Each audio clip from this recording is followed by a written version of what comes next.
वीक्षरन्तु मनश्चक्रे योग माया मुपाश्रिता। आज की चंद्रमा में अमृत का वास है। आज के दिन लोग खीर बनाकर छत पे रखते हैं, कहते हैं अमृत की बरसात होती है। अच्छा, पहले ना इन चीजों को लोग कहते थे ये सब ढोंग है, गलत है, परंतु पता है अब साइंस भी ये मानता है कि पॉजिटिव ऊर्जा निकलती है। हाँ, आज देखिए, तब साइंस नहीं था तो लोग ये मानते थे कि चलो अमृत गिर रहा है। आज उसे साइंस कहता है पॉजिटिव चीजें। चंद्रमा का जो प्रकाश है ना, वो आज के दिन पॉजिटिव होता है। तो पॉजिटिव प्रकाश जब खीर पर पड़ता है तो स्वाभाविक है कि वो खीर पर उसका प्रभाव आ जाता है। ये लोग, हम लोग श्रद्धा मानते हैं साइंस उसे, पर बात वही है। साइंस भी कहता है कि कोई चीज रखो भाई, ये जड़ी बूटियां जो हैं इनमें अमृत आता है। जड़ी बूटियों में जो शक्ति है ना, कहाँ से आती है? सूर्य के प्रकाश से तो आती है, पर चांद का प्रकाश ना पड़े तो जड़ी बूटियों में अमृत नहीं आता। हाँ, तो अमृत कहाँ से? बोले चंद्रमा के प्रकाश से जड़ी बूटियों में अमृत पहुंचता है, अर्थात एनर्जी पहुंचती है। हाँ, ऊर्जा पहुंचती है, बल पहुंचता है। तो खीर रखने की परंपरा है। आज के दिन खीर रखो, फिर कल के दिन या आज की रात्रि को, हाँ, लोग फिर खीर खा लेते हैं 2 घंटे। कई लोग पूरी रात रखते हैं, कई लोग घंटे 2 घंटे के लिए रखते हैं। आज के दिन भगवान ने गोपियों के मध्य रास रचाकर उनकी अभिलाषाओं को पूरा किया था। अभिलाषा क्या थी? अरे भक्त की क्या अभिलाषा हो सकती है? भक्त की तो यही इच्छा है कि भगवान का दर्शन कर लूं। भक्त और भगवान के मिलन को रास कहते हैं, जो कि आज के दिन कहाँ हुआ था?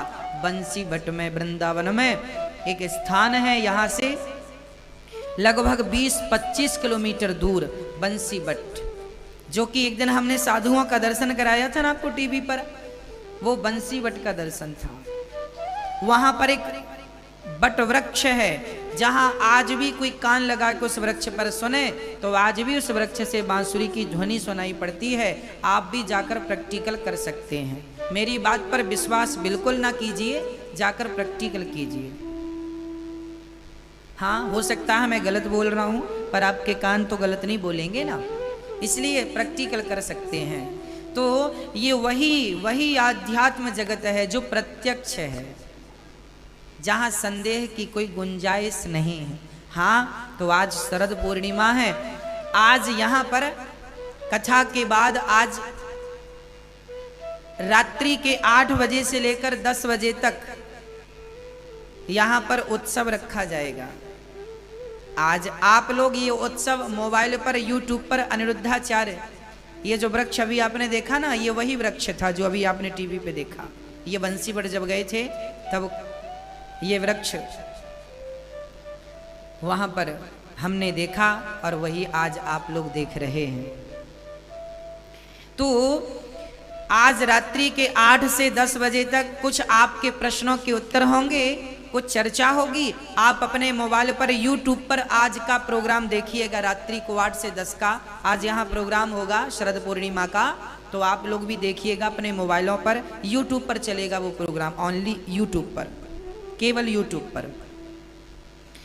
तो भगवान श्री कृष्ण को लेकर के माँ यशोदा गाड़ी के नीचे लेटाती हैं, और जब गाड़ी के नीचे भगवान लेट जाते हैं तभी भगवान की नींद खुलती है। जब खुलती है नींद तो भगवान रोने लगते हैं। भगवान जब रोए तो माँ यशोदा ने ध्यान नहीं दिया कि लाला जग गया है। अब भगवान को गुस्सा आ गया, लो मेरी माँ मेरा उत्सव मना रही है और मेरे लिए तो कोई ख्याल नहीं है। तब भगवान ने देखा कि गाड़ी के ऊपर सकटासुर बैठा है। गाड़ी पे एक राक्षस ने कब्जा कर लिया, अर्थात आकर बैठा। वो कृष्ण को मारने के प्लान से आया, कंस ने भेजा था, नाम था सकटासुर। भगवान ने एक लात जमाई छकड़े पर, छकड़ा गिरा और सकटासुर का उद्धार हो गया। मैया दौड़ी दौड़ी आई, ये गाड़ी ऊपर कैसे गई? ब्रजवासी बोले मैया तेरे लाला ने एक लात जमाई, गाड़ी ऊपर गोल गोल घूम गई। अच्छा, मेरे लाला में इतनी शक्ति कहाँ से आएगी कि इतनी बड़ी गाड़ी को उठा के पटक देवे गो? मैया तो को पतो ना है, तेरो छोरा बहुत बड़ो है। अब तो मैया को कुछ समझ में ना आई, लाला तुम सब झूठ कहो। मैया लाला को लेके घर चली गई, सकटासुर का उद्धार हुआ। अच्छा, गाड़ी में लात भगवान ने कब मारा?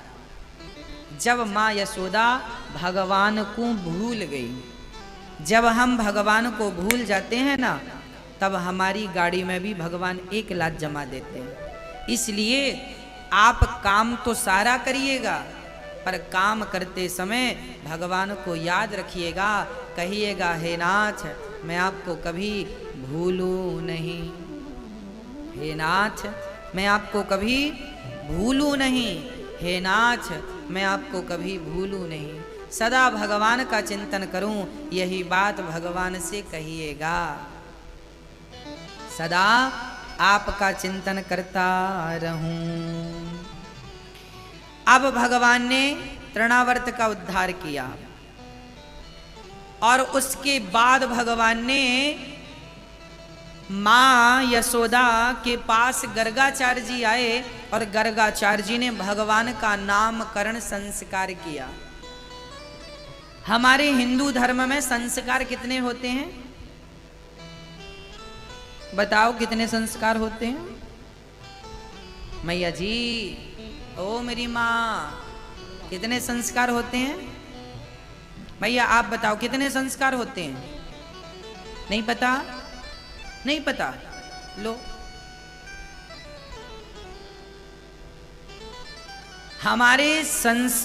हमारे हिंदू धर्म में 16 संस्कार हैं। ये बातें बच्चों को बतानी चाहिए, और आप बच्चों को तो तब बताएंगे ना जब आपको ही पता हो। आज तो बूढ़े बूढ़े माता पिता को भी पता नहीं है संस्कार चीज क्या है, किसी को पता नहीं। आजकल माँ बाप बच्चों को बस यही कहते हैं, बेटा पेट भर लेना अपना, बस आजकल तो यही संस्कार है, बस पेट भर लो अपना। पेट तो कुत्ता बिल्ली भी भर रहे हैं। बच्चों को केवल पेट भरने की विद्या मत देना। अपने से बड़ों के साथ कैसा व्यवहार करना चाहिए, आप अपने बड़ों के साथ किस भाषा का प्रयोग करते हैं। कई बार आपने देखा हो, आपके ही बच्चे आपके पांव जब छूते हैं ना, तो आपके ही बच्चे पांव कैसे छूते हैं? दाहिना हाथ ये है राइट हैंड, ये लेफ्ट है। आपके बच्चे लेफ्ट हाथ से, उल्टे हाथ से, बाएं हाथ से हाँ पांव छूते हैं, और वो भी कितना? घुटनों का, ऐसे। क्योंकि आज रिश्ते फॉर्मेलिटी हो चुके हैं। हमारे संस्कार जिनकी हम बातें कह रहे हैं ना, ये बहुत पुरानी बातें हैं। इसी से भारत को जाना और पहचाना जाता था, जो कि आज बिल्कुल लुप्त होता जा रहा है। आज हमारे देश के लोग पैंट और शर्ट पहनते हैं। हमारी माताएं भी आजकल अलग ही वस्त्र पहनती हैं, जबकि आपको पता होगा इंग्लैंड और अमेरिका की स्त्रियां आज धोतियां पहनती हैं, साड़ी। हमारे भारत में प्राचीन वस्त्र क्या था? क्या पहनते थे हमारे यहाँ? साड़ी पहनते थे। राजस्थान का जो पैटर्न है, राजस्थान का, वो पुराना है, प्राचीन है। राजस्थानी लोगों का प्राचीन वो है जो वो पहनते हैं। और हमारे उत्तर भारत में बहुत सारे राज्यों में साड़ी पहनने की विधा रही है। आज अमेरिका और इंग्लैंड की स्त्रियां साड़ियां पहन रही हैं, और आप लोग वो पहन रहे हैं जो वो छोड़ चुके हैं विदेशी लोग।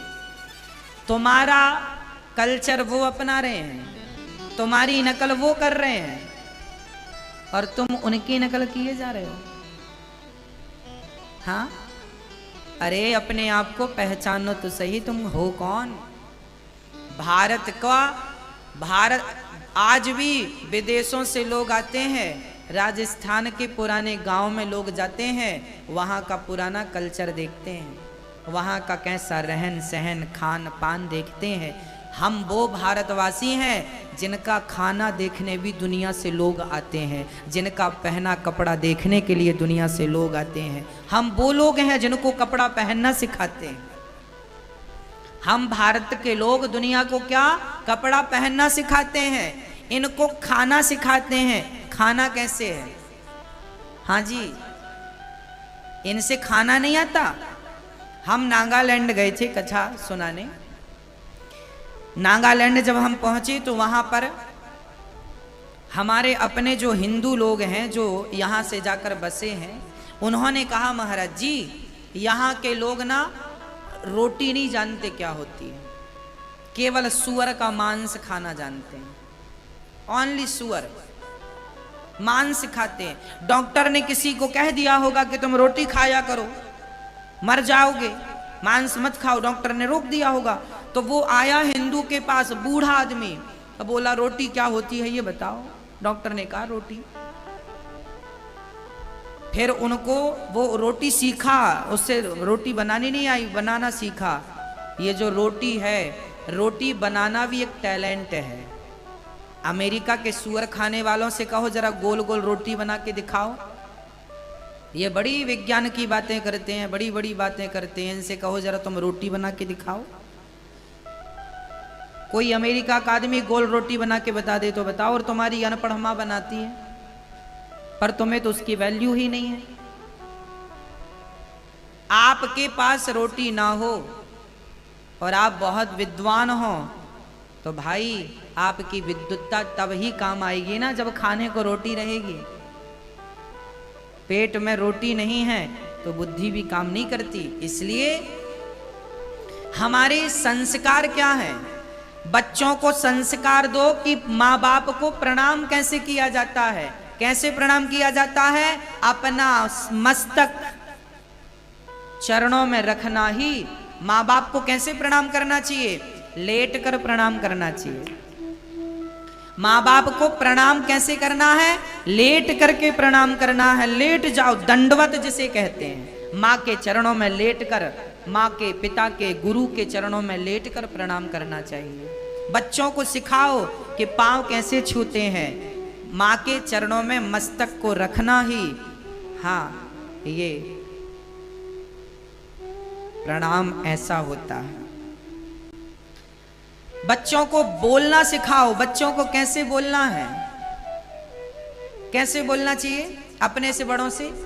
आप अपने बच्चों को बोलना सिखाएं। अपने माँ बाप से कभी ऊंची आवाज में बात नहीं की जाती। माँ बाप जो कहते हैं, अच्छा कहें या बुरा कहें। अच्छा, कई बार बच्चे ये शिकायत करते हैं, गुरुजी हमारे पापा कुछ भी बोलते हैं। कोई बात नहीं, कुछ भी बोलते हैं आप चुपचाप सुन लो, सुन बस लो, करो भले मत। यदि कुछ को तुमको गलत लगे पर उनके सामने सुन लो, ठीक है हम विचार करेंगे, कह दो।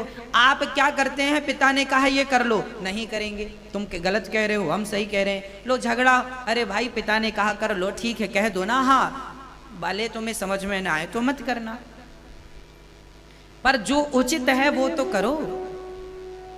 जवान लड़ाने से फायदा नहीं है। माँ बाप की आज्ञा का पालन ही हमारे लिए कल्याणकारी है। हर बात माननी चाहिए पिता की, माँ की। पर जो बच्चे नहीं मानते उनसे मेरी प्रार्थना है कि कम से कम वो बात तो मानो जो सही है। चलो बहुत सारी बातें मत मानो, पर जो आपके लिए कल्याणकारी हैं वो तो मान लो। तो बच्चों की वाणी कैसी हो? आप बच्चों को बोलना सिखाइए। बेटा जब घर में कोई अतिथि आए तो हाथ जोड़कर अभिवादन कीजिए। आइए आइए, स्वागत है, आइए बैठिए।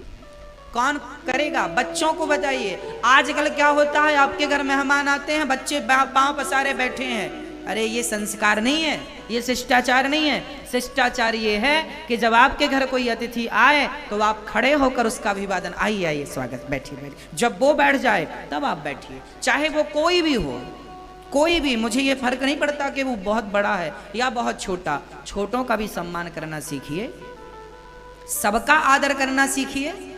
आपके घर कोई अतिथि आए तो उसे बिठाइए। कैसे हैं आप? हंसकर। ये देखिए, ये भी एक संस्कार है। जब आपके घर कोई आए तो उससे बातें कैसे की जाएं? कैसे की जाएं? हंसकर। क्यों? क्योंकि यदि आप मुंह बना के बातें करेंगे तो उससे लगेगा कि हमारे आने से इन्हें खुशी नहीं हुई। इसलिए जब आपके घर कोई भी मेहमान आवे, अतिथि आवे, तो उनसे बात कैसे करनी चाहिए? स्माइल के साथ जरा मुस्कुरा कर, ये संस्कार हैं, ये शायद तुम्हारे माँ बाप ने तुम्हें नहीं सिखाया आज तक, आज हम सिखा रहे हैं, सीख लो। स्माइल के साथ वार्ता किया जाता, भैया आइए, स्वागत है, कैसे हैं, बैठिए, ठीक है, सब आनंद है, हाँ हाँ सब ठीक है, अब बैठिए। अब पानी बिना पूछे आप क्या करते हैं, पानी लेंगे, ना ना ना, घर में आए अतिथि से ये नहीं पूछना कि पानी लेंगे, पानी लाकर दीजिए, फिर वो कहेगा नहीं नहीं पानी नहीं चाहिए, ठीक है अब रख देंगे।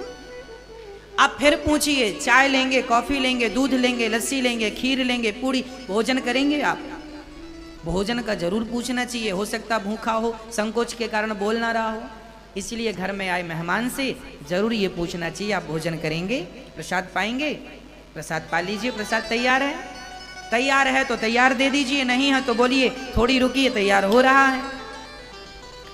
बहुत सारी स्त्रियां ऐसी होती हैं, खाना मत पूछना, हाँ बनाना पड़ेगा, कुछ नहीं है, खाना ले, 4 रोटी खिलाने में भी इतना आलस्य। कहते हैं घर में आया अतिथि यदि भूखा चला गया तो आपका सारा पुण्य लेकर चला जाएगा, इसलिए कोशिश करिए कि भूखा कोई ना जाए। मेरी माँ आप एक को खिला पाइए, यहाँ देखिए ना रोज 2-2 हजार लोग पेट भर के भोजन पाते हैं अन्न क्षेत्र में। ये दास अनिरुद्ध यही चाहता है। हमारे जब हम अयोध्या में पढ़ते थे ना, तो हमारे यहाँ अयोध्या में संतों की रसोई कैसी होती थी उसका मैं एक नमूना आपको दे दूं।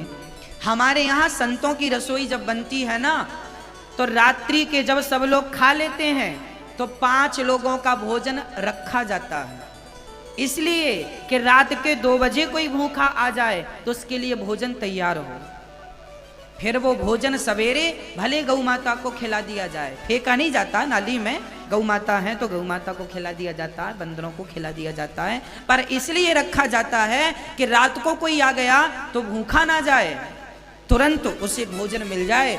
तो आपके घर में भी हाँ कुछ रोटियां रखनी चाहिए, सुबह वो रोटी जो बची है गौ माता को खिला दो, रोटी तो खिलानी चाहिए गौ माता को। हाँ, घर से कोई भूखा ना जाए इसका ख्याल रखो, बच्चों से परोसदारी कराओ। आपके बच्चों को ना परोसना भी नहीं आता भोजन, आपके बच्चों से जरा बोलना कि बेटा एक जन को रोटी परोसो,